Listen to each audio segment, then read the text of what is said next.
자, 시작해 볼까요? 저는 한림법학원에서 이제 민사법 담당하는 김나은 변호사인데요. 오늘 자료에 보면 제 연락처가 있을 거예요. 맨 뒤에 보면 제 연락처 있으니까 이제 궁금하신 거 있으시면 오늘 끝나고 개별 상담하셔도 되고 아니면은 나중에 전화번호, 이메일 또 다 있으니까 그렇게 좀 활용하시고 우리가 이제 저는 사법시험 출신 변호사지만 제가 2015년도 2학기부터 제가 이제 모교에서 겸임교수를 하고 있거든요. 그러니까 직간접적으로 여러분들의 생활들을 많이 이제 지켜보고 상담도 많이 했는데 어차피 우리가 이제 로스쿨을 졸업을 하면 이제 대부분 이제 변호사가 되시고 그다음에 로클럽 가시는 분도 계실 거고 그다음에 이제 검사 지망하시는 분도 있고 이렇게 되겠죠. 대부분 이제 세 가지 형태로 이제 앞으로 나가실 텐데 목표가 있으실 텐데 중요한 게 일단 학점이잖아요. 학점. 저도 이제 학교에서 강의를 하고 그다음 다음 주에 이제 요즘 이제 기말고사 시즌이니까 학점 시험 출제도 하고 채점도 하고 하는데 학점이 일단 제일 중요하죠. 그래서 학점 중요하고 그다음 이제 변호사 시험도 중요하죠. 그래서 변시는 특히 성적이 공개가 되잖아요. 성적하고 등수가 공개가 되기 때문에 이게 이제 어디로 가느냐에 따라서 이게 다 두 가지 요소가 다 작용을 하잖아요. 그리고 또 이제 학교별로 또 약간 편차들도 좀 있으니까 그런 것도 이제 여러분들이 당연히 아시게 될 텐데 그럼 이제 학점을 잘 받으려면 저도 지금 겸임교수 하고 있지만 수업을 충실히 들어야죠.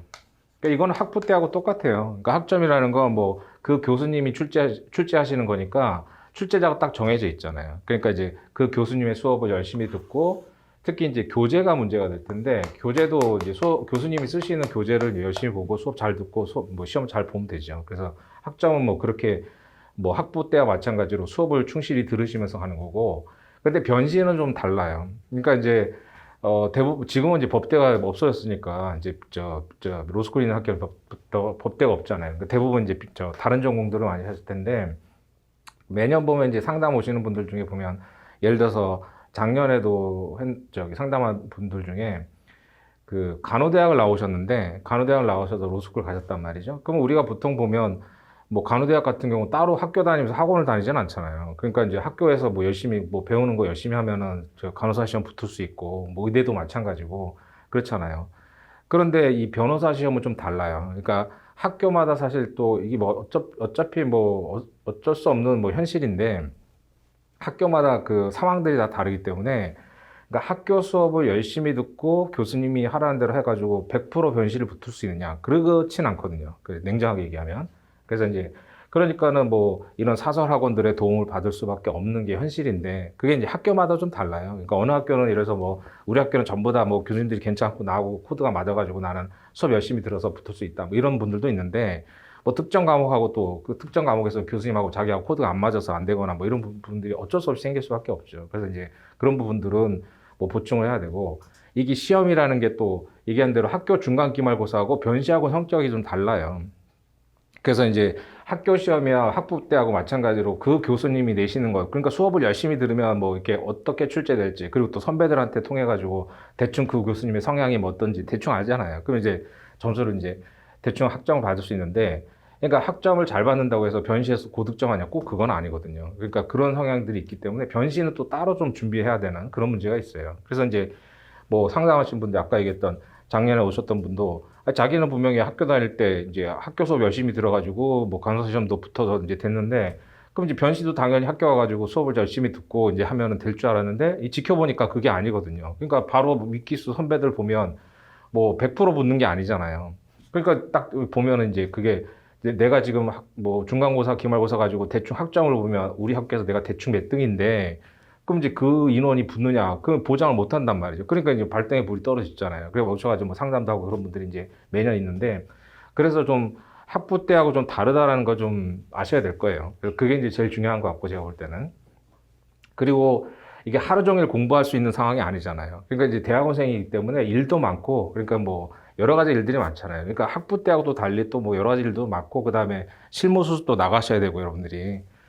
그러니까 예를 들어서 하루 종일 공부할 수 있는 시간이 방학인데 방학 때 되면 또 실무 수습도 나가야 되고 또 여러 가지들이 많잖아요. 그렇기 때문에 하루 종일 앉아가지고 공부할 수 있는 시간이 그렇게 많지는 않아요. 그러니까 그 시간 활용을 잘 하셔야 돼요. 그 짬짬이 이제 수업 열심히 들으면서 뭐 어떻게 됐던 그 교수님의 수업이 나하고 안 맞다고 하더라도 그럼 교수님들이 출제위원으로 들어가시잖아요. 그러니까 수업을 열심히 들으셔야 되고 아예 제끼고 이럴 수는 없고.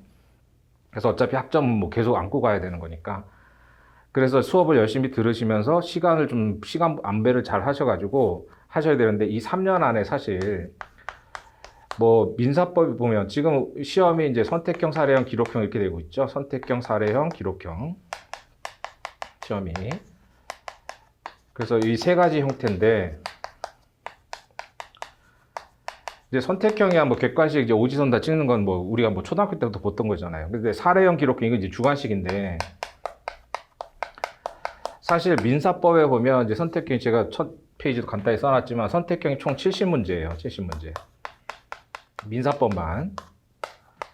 그러니까 형사공법까지 합치면은 더 많죠. 근데 일단 제가 이제 민사 담당이니까 민사법 말씀드리면 선택형 70문제에서 하나에 2.5여가지고 175점.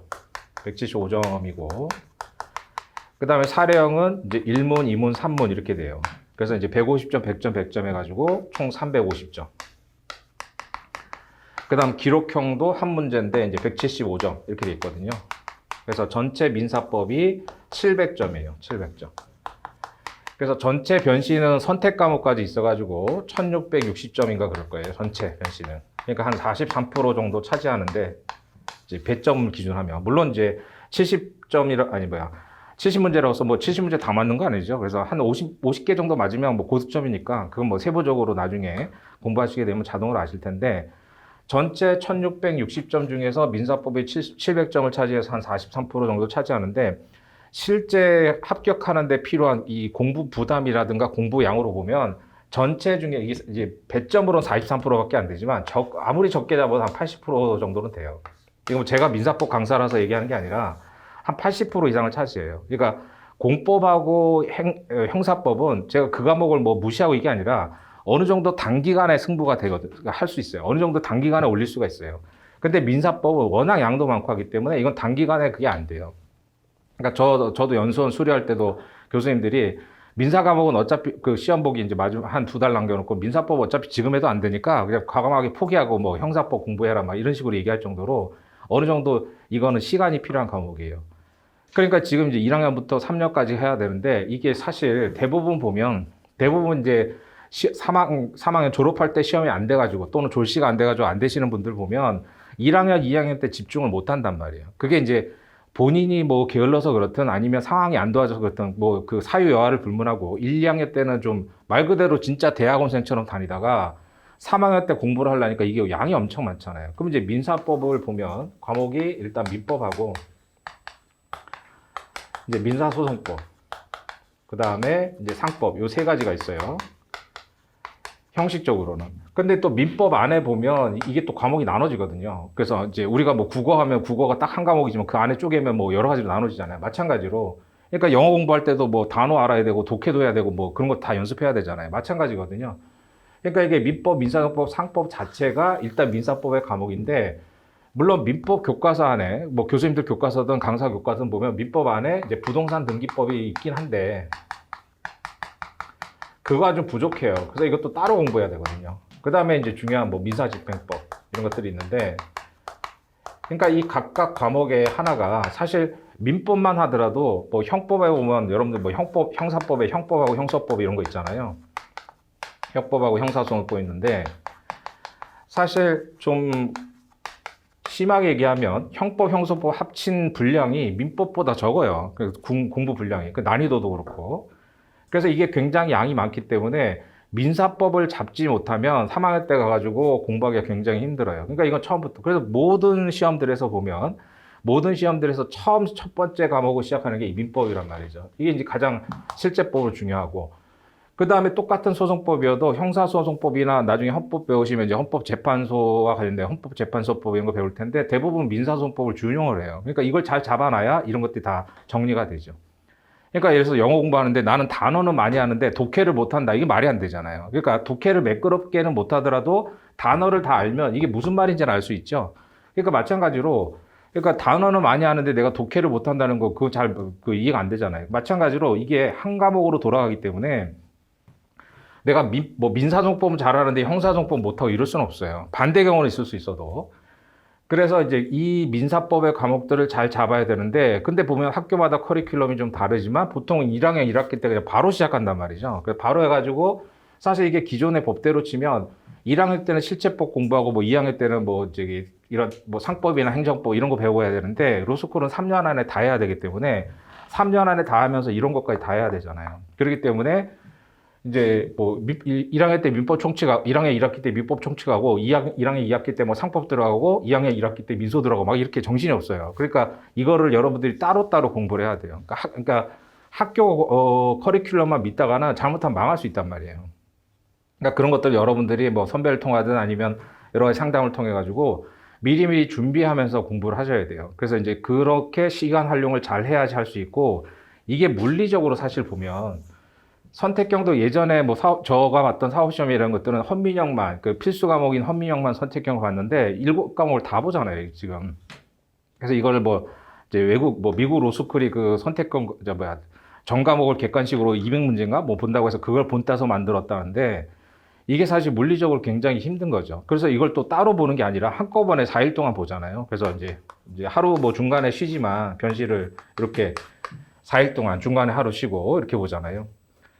그래서 이게 한 과목만 가지고 보더라도 사실 민법만 가지고도 어느 정도 실력을 궤도에 올리려면 3년 가지고 사실 부족하거든요. 3년 동안 우리가 24시간 공부하는 건 아니잖아요. 근데 물리적으로 불가능한데 어차피 뭐 동일한 조건 하에서 공부하는 건데, 저도 이제 뭐 사법시험 붙고 변호사 하면서 저도 변호사 시작하면서 이제 강의를 시작했으니까 제가 2005년도 시험에 붙어가지고 2007년도 12월 요맘때쯤부터 이제 강의를 시작했거든요.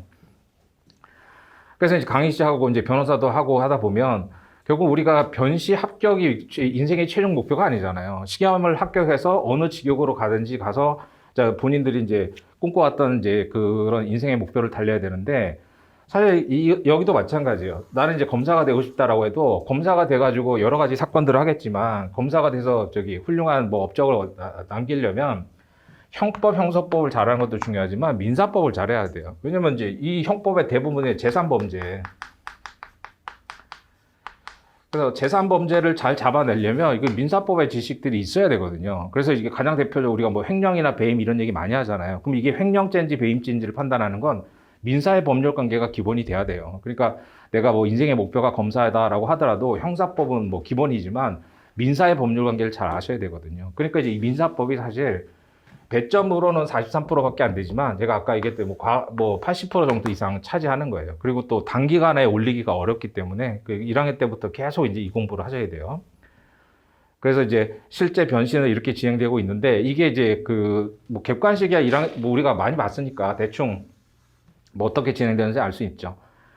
근데 이제 객관식은 예를 들어서 내가 그 과목에 대해서 한 50% 알고 있다. 그러면 객관식은 한 뭐예요? 70점 맞을 수 있단 말이죠. 100점 기준으로. 왜냐면 그 중에 하나 찍는 거잖아요. 그러니까 정확하게 몰라도 이제 뭐 찍는 거는 우리가 뭐 초등학교 때부터 했기 때문에 감이 있어가지고 대충 이 정도 맞아요. 근데 사례 기록형은 주관식이에요. 주관식은 뭐 쓰는 거란 말이죠. 그러니까 주관식은 50% 알아도 50점 맞기 어려워요. 왜냐면 그걸 기억해서 쓰는 게 쉽지가 않죠. 그러니까 문제를 보고, 그 다음에 최근에 또 문제들은 굉장히 길어서 A4용지 문제가 뭐 A4용지 한가득이란 말이에요. 그걸 보고 결국 뭐예요? 사례형 기록형이라는 거. 사례형은 주어진 사실관계 가지고 타당한 결론, 통설 판례에 따른 결론들을 내는 거죠. 그러니까 이제 사례형 기록형은 우리가 이제 국어로 치면 논설문을 쓰는 거예요. 그러니까 뭐예요? 논증이 필요한 거죠. 논증. 그러니까 논증이라는 게 뭐예요? 내 주장에 근거를 대야 돼요. 근거를. 그러니까 단순히 설명하는 게 아니에요. 설명하는 게 아니라 옛날에는 뭐 옛날 70년대, 80년대일 때는 사법시험도 보면 뭐에 대해서 논하시오 이런 거였단 말이죠. 그러면 그거는 내가 열심히 목차 따서 외워가지고 쭉 쓰는 이제 설명문처럼 쓰면 되는데, 이 사례형은 논설문을 쓰는 거기 때문에 논증이 필요하고 근거를 대야 돼요. 그러니까 뭐 예를 들어서 판례가 긍정한다고 해서 긍정설이 타당하다 이렇게 갈 수는 없잖아요. 그러니까 이런 판례가 있으면 그 판례가 왜 타당한지 그 논거를 기억하셔야 돼요. 그러니까 공부를 하실 때 포인트를 그렇게 잡아야 돼요. 그러니까 양이 워낙 많으니까 일정 부분 효율성을 도모할 수밖에 없는데, 그렇다고 해서 뭐 중요하지 않은 거 제끼고 공부하고 이럴 수가 없어요. 그러니까 어떤 쟁점이 나오면 다른 과목도 마찬가지예요. 그러면 이제 문제점, 왜 문제가 되는지가 이제 되겠죠. 이걸 알아야 되잖아요. 그래서 문제점은 예를 들어서 항상 근거 조문이 있을 거란 말이에요. 그래서 우리 법은 이제 여러분들이 뭐 시험 학교 시험 준비하시면서 뭐 법학개론 이런 거 들으시는 분들도 계시겠지만 우리는 이제 대리법책이기 때문에 근거 조문이 있죠. 그래서 조문이 있으면 조문에 대한 해석의 문제잖아요. 그다음 조문이 없으면은 이 조문을 유추할 것이냐 뭐 이런 것들이 문제가 되죠. 그래서 그런 문제점이 왜 문제가 된다는 걸 밝히고 그다음 그거에 대해서 견해 대립이 있잖아요. 견해 대립. 그래서 견해 대립은 크게 보면 이제 학설하고 그다음에 이제 판례로 나눠지죠. 물론 판례가 없는 부분도 있고. 그럼 그 중에서 우리가 수험생 입장, 학생 입장에서는 일단 판례를 정확하게 이해하는 게 중요하잖아요. 판례를. 그래서 판례를 정확하게 이해해서 판례가 왜 이런 입장을 취하고 있는지를 정확하게 이해를 해야죠. 일단 이해를 하고 그다음 아까 얘기한 대로 논설문이라고 그랬잖아요. 그래서 검토. 그래서 검토 및 해결. 그래서 이 검토 부분에 내가 취하는 견해가 이래서 나는 이 견해를 취하겠다 이거잖아요. 그러니까 주로 이제 우리가 판례 입장을 많이 따르기 때문에 왜냐하면 판례니까 따라라가 아니라 이제 가장 무난한 견해가 이제 판례 입장이란 말이죠. 그래서 이제 대법원 판례 입장을 이래서 판례가 타당하니까 판례에 따르면 이 출제된 문제의 해결 방법은 이거다. 이제 이런 식으로 설명을 하죠. 그러니까 이게 우리가 소설가들이 소설 쓰고 시를 쓰고 이게 아니란 말이에요. 그러니까 출제자들이 출제한 쟁점에 대해서 이제 이런 학설과 판례 대립이 있고 내가 그걸 잘 알고 있다. 이걸 보여주는 거예요. 시험이라는 게. 그러니까 학교 시험도 마찬가지고. 그래서 우리가 그냥 단순히 이제 지금 법 공부를 시작해서 이제 변시를 보는 사람들인데 우리가 석박사 있는 그런 사람들처럼 논증하고 이런 과정이 아니잖아요. 그러니까 구체적으로 자신의 개인적인 견해를 밝히고 이게 아니라 출제한 출제자가 이게 왜 문제점이 있어서 출제했는지를 내가 알고 있고 그거에 대해서 기존의 학설과 판례는 어떤 대립이 있는데 물론 이제 학설은 안 써도 상관없어요. 왜냐하면 양이 워낙 많기 때문에 이게 이제 변시 문제점이긴 한데 저도 세미나 같은 거 하면 교수님들한테 문제를 왜 그렇게 많이 내느냐 이런 얘기를 하는데 그 한 시간에 써야 될 이 주관식 문제 분량이요 다른 시험보다 굉장히 많아요. 그러니까 문항수로 보면 여러분들이 시험 봐야 되는 게 민사법 보면 한 시간에 한 6문제 정도 돼요. 문제로 치면 사례 문제가요. 사례 문제가. 근데 다른 시험들은 보면 한 4문제 정도밖에 안 됐거든요. 그러니까 문제가 워낙 많으니까 한 시간에 써야 될 문제가 많으니까 학설을 쓸 공간이 없어요. 그러니까 이제 학설 같은 거 완전히 제끼고 그냥 판례만 보는데 공부를 하실 때는 여러분들이 이제 대부분 1학년 이제 처음 들어가서 공부하시니까 공부하실 때는 이 학설도 정리를 해서 답안지에 쓰라는 얘기가 아니라 왜 이런 견해 대립이 있는지. 그러니까 판례도 결국 이런 견해들 중에 하나를 취한 거란 말이죠. 물론 이제 다른 견해를 취하는 경우도 있지만. 그러니까 이런 것들을 평상시에 보셔야 되는데 이런 내용들이 강사들이, 저도 강사지만 강사들이 쓰는 수험서에는 그런 게 없어요. 왜냐하면 강사들이 쓰는 수험서는 어차피 효율성을 도모해서 압축적으로 쓰다 보니까 쟁점하고 판례하고 결론 이런 식으로 이제 좀 요약해 돼 있단 말이죠. 그러니까 기본서 형태를 취한 것들이라도. 그래서 제가 자료에도 간단히 써놨지만 교수님들의 교과서, 이제 교수님들이 저술을 하신 교과서들을 참고서로 활용을 하시라는 거예요. 참고서. 학교 다닐 때. 그래서 이제 학교에서 예를 들어서 내가 민법 총칙을 듣는다. 보통 1학년 1학기 때 이제 민법 총칙을 시작을 하는데 만약에 교수님이 특정 교과서를 쓰신다든가 아니면 본인이 쓰신 교과서가 있을 수도 있고 아니면 대부분 강의안들이 있단 말이죠. 그래서 강의안을 제본을 주시든가 그런데 그런 것들을 활용하셔도 되죠. 근데 그런 내용들이 없으면 교수님들이 쓰신 교과서, 제가 자료에다가 대표적인 교과서 몇 가지를 소개해 놨는데 그 중에서 이제 도서관이나 이런 데 가서 보시고 그 마음에 드는 책을 택하시면 돼요. 그래서 그거를 되도록이면 이것도 이제 제가 공고해 드린 사항이죠. 저도 수험생이었고 지금 이제 지나와서 변호사 하다가 이제 돌이켜 보면 만약에 내가 이제 로스쿨 1학년이 됐다. 그럼 나는 이렇게 공부하고 싶다. 또는 주변에서 이제 저한테 구원하시는 분들도 많으니까.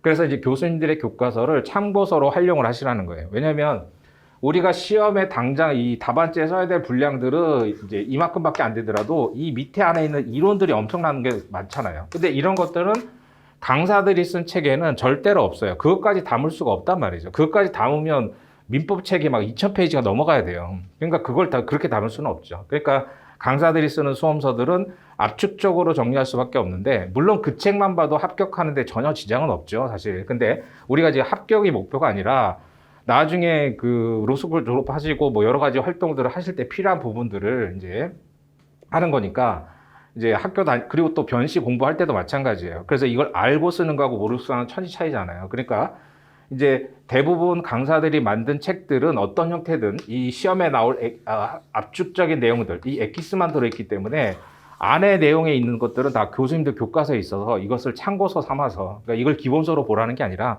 참고서 삼아서 학교 다니면서 공부할 때 사전 찾아보듯이 찾아서 보시라는 거예요. 그러면 반드시 도움이 될 테니까 안 보는 사람하고 반드시 차이가 나요. 어디서 차이가 나든. 그래서 지금 뭐 세부적으로 어떤 판례들을 가지고 설명드릴 수는 없지만 어떤 판례들을 설명하려면 그 배경에 있는 지식들을 알아야 되는 부분들이 있거든요. 그래서 그런 부분들이 있어가지고 그래서 그런 것들은 이제 강사들이 쓴 수험서 가지고 해결이 안 돼요. 그래서 그런 내용들을 좀 찾아서 보시라고 평상시에 이제 참고서 뭐 서로 활용을 하시고 물론 이제 3학년 돼가지고 실제 변시 볼 때는 그때는 그렇잖아요. 효율성 측면에서 이제 뭐 강사들이 쓴 뭐 각종 요약서라든가 이런 것들을 이제 정리서로 활용을 하실 텐데 그거는 뭐 학교 다니다 보면 저절로 알 테니까 그런 식으로 가시니까 제가 볼 때는 지금 공부를 시작할 때는 일단 학교 수업에 충실히 들으시면서 교재를 교수님이 학점을 따는 건 중요하니까 교수님이 쓰시는 교재를 잘 활용을 하시고 그게 마음에 들면 그거 그대로 가면 되고 아니면 제가 프린트에 써놓은 것처럼 간단하게 뭐 과목별로 이제 그 과목별로 이제 대표적인 교과서들이 있으니까 뭐 그런 것들 아니더라도 이제 뭐 저기 학교 도서관에 가면 책들이 있잖아요. 그런 거 찾아보시고 마음에 드는 거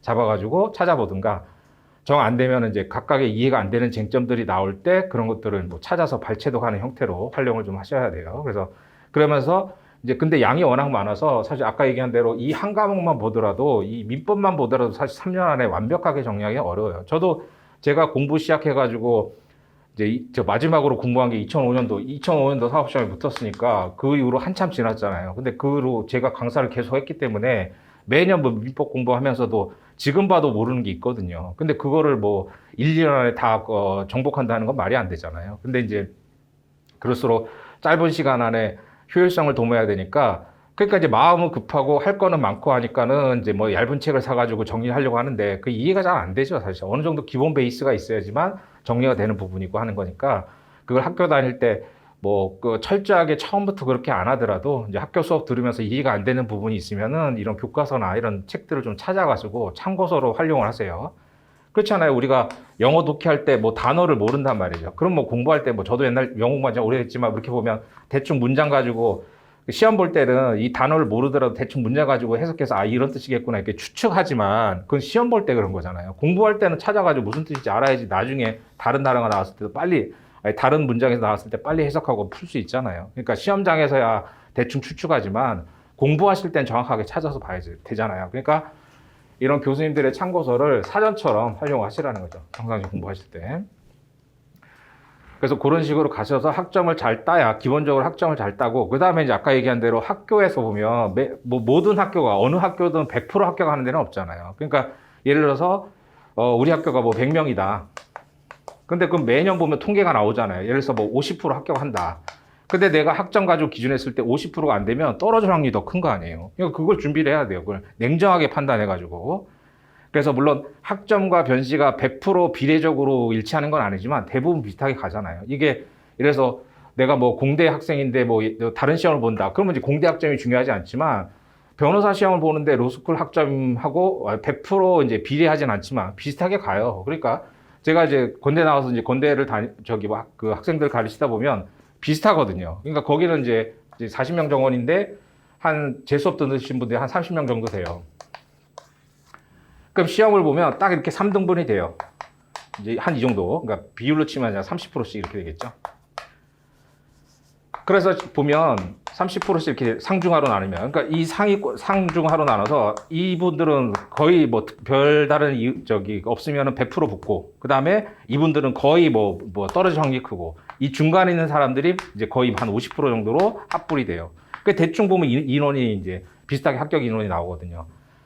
그러면 이제 여기서 물론 예외 한두 명씩 있죠. 그러니까 반드시 붙을 거라고 생각했는데 한두 명 떨어지고, 그 다음에 안 될 것 같은데 한두 명 붙고 해서 대부분 숫자는 비슷하단 말이에요. 그러니까 냉정하게 본인들이 판단해가지고 나중에 이제 1학년 지나고 2학년에서 이제 학점을 보고 본인들이 이제 그 전기수들을 기준으로 해가지고 우리 학교에 합격하는 인원에 내가 못 들어간다. 그러면 이제 뭐 수단과 방법을 가리지 말고 이제 공부 방법을 바꾸든가 뭐 하여간 그런 식으로 좀 변화를 줘야죠. 그런 식으로 가서 일단 3년 내내 이제 충실하게 학교에 이제 학점을 잘 따고 그다음 변시에서도 이제 등수 성적이 공개가 되기 때문에 고득점으로 가야 이제 이 직렬에서 갈 수가 있겠죠. 근데 변호사도 뭐 저 메이저 펌도 가야 되고 뭐 여러 가지 이유가 있잖아요. 그러니까 그런 게 뭐 학점도 중요하고 물론 또 뭐 공직이나 메이저 펌 가려면 이제 나이도 중요하고 뭐 여러 가지 학부 뭐 여러 가지 다 중요하겠지만 일단 뭐 그런 거 나이나 뭐 이런 건 어떻게 할 수가 없는 거잖아요. 그러니까 지금 할 수 있는 거 여러분들이 할 수 있는 건 이 학점하고 변시 성적이란 말이죠.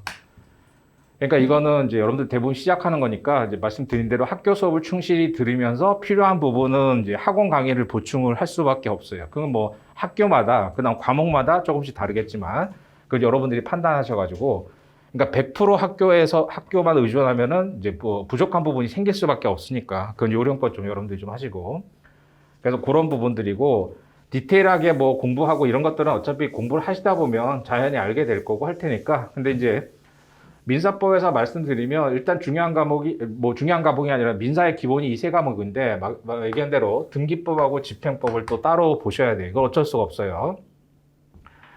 그래서 이게 공부가 어려운 게 우리가 이게 다 떨어져 있는 게 아니잖아요. 그러니까 요것만 보면 요것만 이해하고 그다음 요게 이해 안 되면 요거를 보고 뭐 이렇게 해서 이해되는 부분을 넓혀가고 이게 아니라 이게 톱니바퀴처럼 다 연결돼 있어요. 연결돼 있어가지고 예를 들어서 민법 총칙에 보면 이제 민법 총칙 맨 앞에 이제 태아 등이 나오는데 그래서 태아의 권리능력 취득 시기와 관련해서 뭐 정지조건설, 해제조건설 이런 견해가 나와요.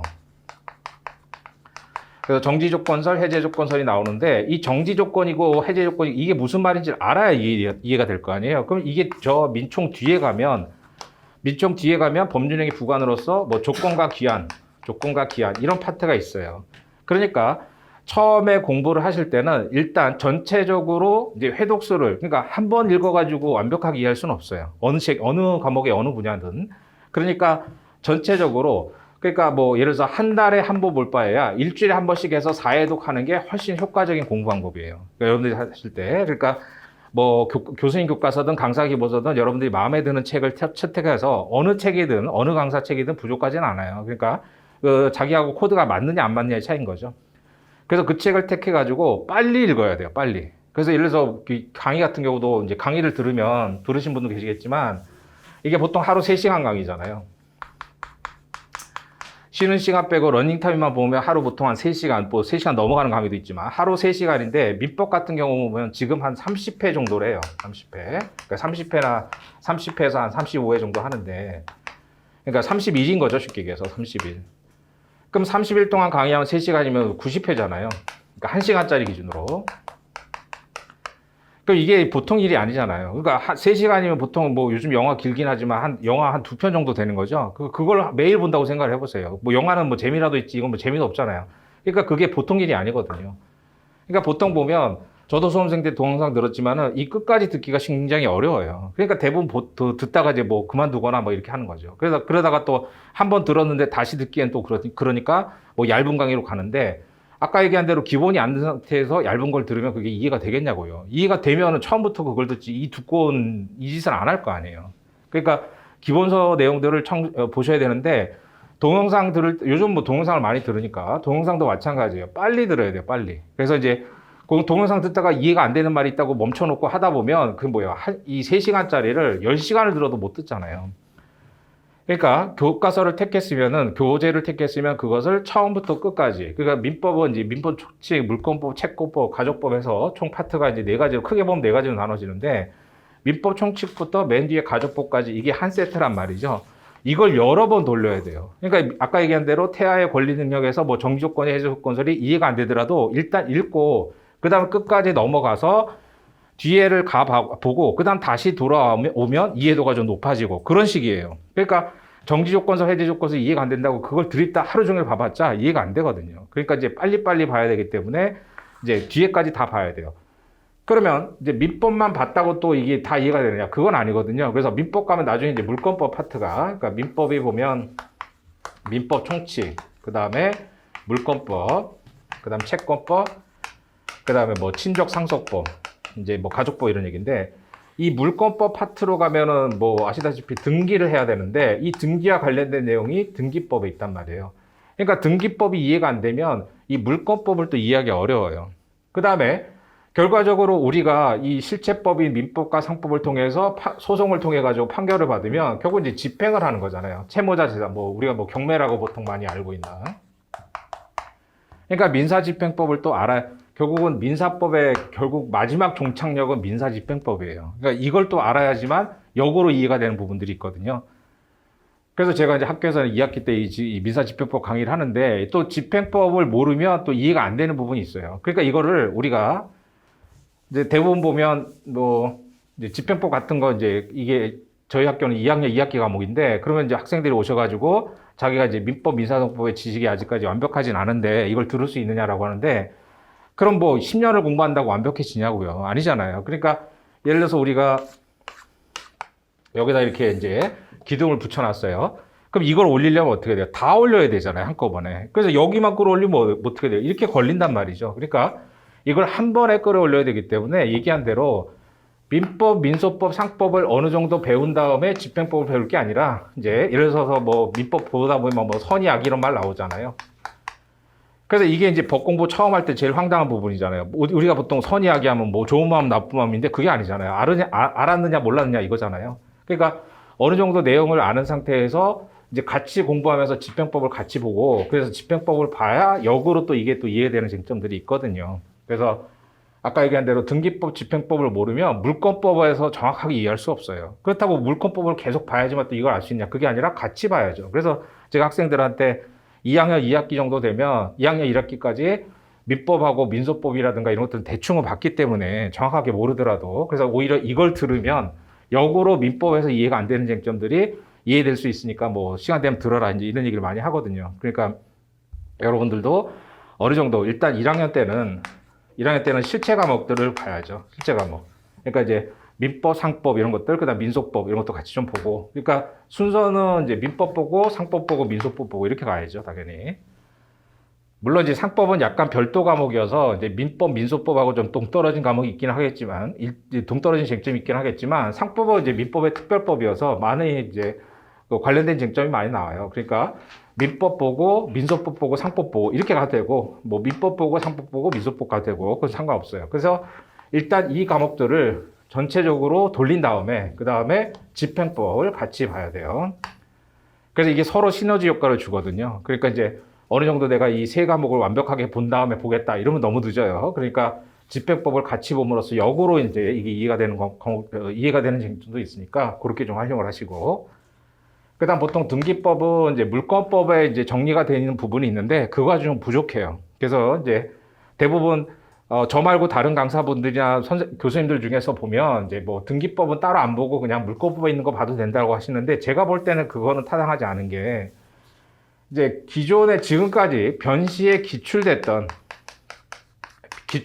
쟁점이 굉장히 어려워요. 그래서 교수님들 교과서에 있는 물권법 파트에 보면 등기법의 내용들이 조금 소개가 돼 있는데 그거 가지고 대비가 안 돼요. 그거 가지고. 그러니까 앞으로 나올 문제가 문제가 이미 출제됐던 문제도 교수님들 교과서 펴놓고 시험 보라고 하면 못 본단 말이에요. 그 정도예요. 근데 대부분 보면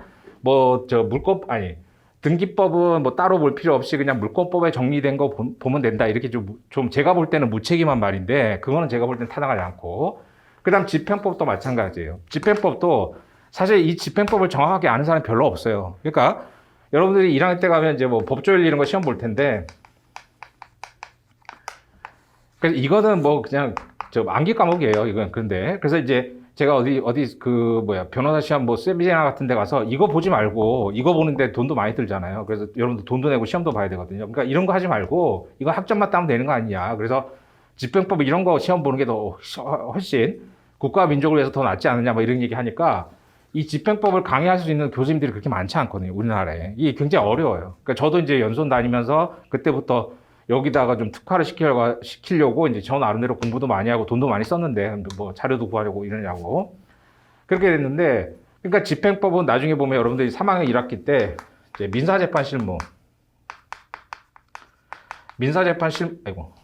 이제 3학년 1학기 때 민사재판실무라는 걸 배워요. 민사재판실무. 그래서 이거는 공통 과목이죠. 그래서 이제 사법연수원 교수님들이, 그러니까 판사님들이 오셔가지고 공통적으로, 물론 학교마다 이제 교수님들은 다르지만 공통적으로 가르치고 이거 가지고 시험 봐서 이제 로클럭 뽑는 거 아니에요. 이 학점 가지고 이제 로클럭 우선 선발도 하고, 이제 우선 선발 안 되면 9월 달쯤인가 시험도 보고 이렇게 가요. 그래서 2학년 2학기 때는 이제 뭐 형사재판 실무하고, 3학년 1학기 때 민사재판 실무하고, 그 다음 2학년 2학기 때 검찰 실무도 하죠. 그러니까 검사 되실 분들은 이 검찰 실무 시험 잘 봐야 되잖아요. 그러니까 이거 가지고 이제 뽑으니까. 그래서 이제 민사집행법 따로 공부하라고 하면 대부분 뭐예요? 그냥 민사재판 실무에서, 이 줄여서 민재실 이렇게 얘기하는데, 그냥 민재실에서 하는 거 하면 된다라고 했는데, 그럼 뭔지를 알아야 될 거 아니에요. 그러니까 이것도 따로 좀 공부를 하셔야 돼요, 따로. 그래서 민사재판 실무는 이제 저도 이제 제가 처음 강의한 게 그 2007년도 12월 달 이맘때쯤 강의한 게 제 연수원 수료하면서, 그때는 이제 사법시험이 있었으니까 사법시험 합격하신 분들 대상으로 이제 선행학습이라는 걸 했거든요. 그 강의를 제가 처음 했어요. 그러면서 이제 민사집행법도 강의를 했었는데, 민사재판 실무에 보면 집행법 얘기가 나오는데 다 이걸 배웠다는 전제 하에서 해요. 전제 하에서. 그래서 뭐 추심 명령, 전부 명령 뭐 이런 얘기가 나오죠. 그래서 이제 이런 것들이 민사집행법에 나오기 때문에, 특히 뭐 전부명령 같은 경우는 민법에서 배우는 채권 양도랑 비교해서 보셔야 되고, 이건 민법 책에도 나와요. 전부명령이라는 얘기가. 그러니까 민법 책만 처음 볼 때는 이게 무슨 말인지 이해가 안 되겠죠, 당연히. 근데 이제 이걸 대충 봐놓고, 그 다음에 집행법을 배우고 서로 이제 계속 회독을 올려가다 보면 어느 순간 이해가 될 때가 있다고요. 그러니까 그런 식으로 공부 방법의 포인트를 잡으셔야 돼요. 그래서 이 민사재판 실무라는 게 이게 결국은 판결문 작성법을 배우는 거예요. 판결문. 그럼 판결문이라는 건 판사가 원고 주장과 피고 주장을 들어보고 누구 말이 맞는지에 따라 법리 판단하는 거잖아요. 그러니까 그거에 대해서 판단을 하려면 이런 집행이나 등기, 이런 실제 소송법, 실제법, 소송법의 내용들을 다 알아야 되는 거죠. 그러니까 궁극적인 민사법의 종착역은 민사재판 실무가 되는데, 그 과정에서 민사집행법이 마지막 종착역의 부분이어서 이거를 이해해야 되는데 이게 쉽지가 않단 말이죠. 그래서 민사집행법을 모르면 역으로 민법에서 이해가 안 되는 부분도 있고, 물론 민법, 민소법, 상법 모르면 민지법 이해가 안 되는 부분 당연히 있죠. 그러니까 이게 뭐 어느 게 우선이다가 아니라, 공부하실 때는, 처음 공부할 때는 민법, 민소법, 상법으로 가든 민법, 상법, 민소로 가든 하여간 요 실제법, 그러니까 이건 뭐 소송법이지만 요 세 과목을 공부를 한 다음에 관련해서 민법 공부하면서 등기법도 같이 봐야 되고, 그 다음에 집행법도 같이 봐야 된다. 그래서 이런 것들은 필수 과목으로. 그래서 학교에서 만약에 등기법은 따로 설강되는 학교가 없을 거예요. 대부분 이제 물권법 하면서 하니까. 근데 집행법이 따로 설강되는 학교가 있으면 반드시 들으셔야 돼요. 그러니까 학점도, 그러니까 학점을 잘 따는 과목들이 뭐 학부대하고 똑같잖아요. 교수님 잠수를 잘 주시거나 그렇게 해서 이제 학점을 잘 주는 과목들이 뭐 듣기 또 편하고 이런 것들도 있겠지만, 변호사 시험 대비로 반드시 들어야 되는 과목 중에 하나가 민사집행법이니까, 혹시 학교에 그게 설강이 되면 뭐 학점이 부담되면 첨강을 하서라도 반드시 드셔야 돼요. 안 되면 뭐 제 수업 같은 뭐 학원 강사들의 강의를 뭐 따로 들을 수밖에 없겠죠, 그거는. 그래서 그런 식으로 적절하게 학교 수업을 충실히 하시면서 관련해서 이제 학원 강의 같은 것도 조금씩은 보완을 하셔가지고, 그러니까 학원 강의가 대체제가 아니라 보완제니까 학교 수업에서 부족한 부분들을 조금씩 보완을 하는 방식으로 가셔야 돼요. 그렇게 해서 민사법이 아까 얘기한 대로 실제 배점에서는 43%밖에 안 되지만, 이제 뭐 여러분들이 로스쿨 나와가지고 수료하고 이제 뭐 어느 직역으로 가든 여러분들 인생의 한 80% 이상은 이걸 좌우해요. 그래서 저도 사실 뭐 강사를 위해서 민사법을 한 게 아니라, 이제 변호사 할 때 도움이 될까 싶어서 이제 민사법을 또 적성에도 맞고 그렇게 해서 이제 강의를 시작하게 된 건데, 그래서 그런 부분들이 제가 예를 들어서 뭐 시험에 합격하고 연수원 수료할 때까지 알았던 지식이 요만큼이라면, 변호사 하면서 뭐 10년 이상 강의하면서 알았던 지식은 그거보다 뭐 수십 배로 많아졌으니까. 그래서 이제 말씀드린 대로 지나고 나서 돌이켜 보면, 만약에 내가 지금 로스쿨 1학년에 입학을 했다, 그럼 어떻게 공부할 거냐, 그런 것들이 이제 이런 말씀들을 드리고 싶은 거예요. 그래서 단순히 변호사 시험만 합격하고 이러려면 이런 거 안 해도 되죠. 그러니까 이거 몰라도 돼요. 변호사 시험 합격하기 위해서는 사실 민사집행법 하나도 몰라도 합격 자체는 할 수 있어요. 근데 그게 목표가 아니잖아요, 지금은. 그러니까 지금 같은 경쟁사회 속에서 지금 한 1,700명 정도 합격생이 나오는데, 이 중에 나왔을 때 1,700등으로 붙어가지고, 붙으면 되겠지만 나중이 문제잖아요. 합격하는 게 문제가 아니라 합격 이후의 문제죠. 그러니까 제가 2005년도에 붙었으니까 2006년도에 연수원 1년 차였을 거 아니에요. 그때 이제 교수님들이, 그 연수원 교수님들은 현직 판사, 부장판사, 부장검사였으니까 그때도 이제 한 1000명씩 뽑았단 말이죠. 1000명씩. 그러니까 굉장히 많잖아요. 그러니까 그때 교수님들이 하신 말씀이, 그러니까 뭐 이제 나이 많고 이런 사람들은 인간의 뜻이 없으니까, 판사, 검사 뜻이 없으니까 그냥 논단 말이에요, 연수원에서. 그러니까 그분들이 아무리 놀아도 한 500등은 해야 된다. 왜냐면, 그러니까 벌써 몇 년 전이에요. 십몇 년 전에도 500등을 넘어가면 갈 데가 없다고 그랬다고요. 갈 데가. 그리고 우리나라 같은 경우는 그러니까 외국에 비해 가지고 지금 뭐 변호사들이 지금 한 3만 명 넘어갔는데, 변호사 3만 명 넘어간 지 얼마 작년인가 넘어갔잖아요. 근데 이게 외국에 비해서는, 그러니까 우리나라에서 뭐 많다고 하는데 이게 많은지 적은지는 뭐 그건 따져봐야 되겠지만 이미 2006년도 이때도 500명이 넘어가면 뭐야 갈 데가 없다고 그랬다고요. 그러니까 그 지금 뭐 더 할 거 아니에요. 그러니까 이제 사실 냉정하게 보면 주변에서 제가 봐도 변호사 시험에 합격을 했는데 갈 데가 없어가지고 변호사를 뭐 그러니까 뭐야 비자발적 실업인 거죠, 쉽게 얘기해서. 변호사를 못하는 분들이 있어요. 그러니까 냉정하게 봤을 때. 그러니까 변호사 시험에 합격이 중요한 게 아니잖아요. 합격은 기본이고 그 이후의 문제인데 그러면 제대로 공부를 해야죠. 뭐 알아야지 할 거 아니에요, 쉽게 얘기해서. 그래서 그럼 뭐 냉정하게 얘기하면 그런 얘기인데, 그래서 이제 저도 변호사 하다 보면 상대방 변호사가 내는 서면을 보면 대충 이제 답이 나오죠. 그러니까 내가 요즘 뭐 월드컵 하지만 내가 손흥민처럼 뭐 공을 잘 못 차도 이렇게 보면 저 사람이 잘 차는지 안 차는지 알 수 있잖아요. 그러니까 상대방이 낸 서면을 딱 보면 답이 나와요, 쉽게 얘기해서. 그러니까 이 사건을 진행하다 보면 저 상대방 변호사가 내는 서면을 딱 보면 이제 이기기 어렵겠다, 이게 딱 보이거든요. 그러니까 그 정도 이제 나오는 거니까 평상시 여러분들이 공부를 했을 때 그런 것까지 감안을 해서, 좀 먼 얘기긴 하지만 사실 또 뭐 그렇게 먼 얘기는 아니잖아요. 그러니까 그런 것까지 고려해가지고 이제 좀 공부를 하시는 게 어떨까 싶어요, 제 경험상 보면. 그래서 뭐 저도 이제 변호사 하면서 강의도 하니까 매년 이렇게 상담도 많이 하고, 뭐 주변에서 아는, 뭐 직간접적으로 아는 분들이 뭐 이제 저기 로스쿨도 가고 뭐 이런 분들이 많아서 상담을 해보면 뭐 여러 가지 방법이 있겠죠. 공부야 뭐 1000명이 붙으면 1700명이 붙으면 1700가지 공부 방법이 있는 거 아니에요. 근데 이제 중요한 쟁점들을 추출해 보면 제가 볼 때는 그런 부분들이 좀 필요하지 않을까.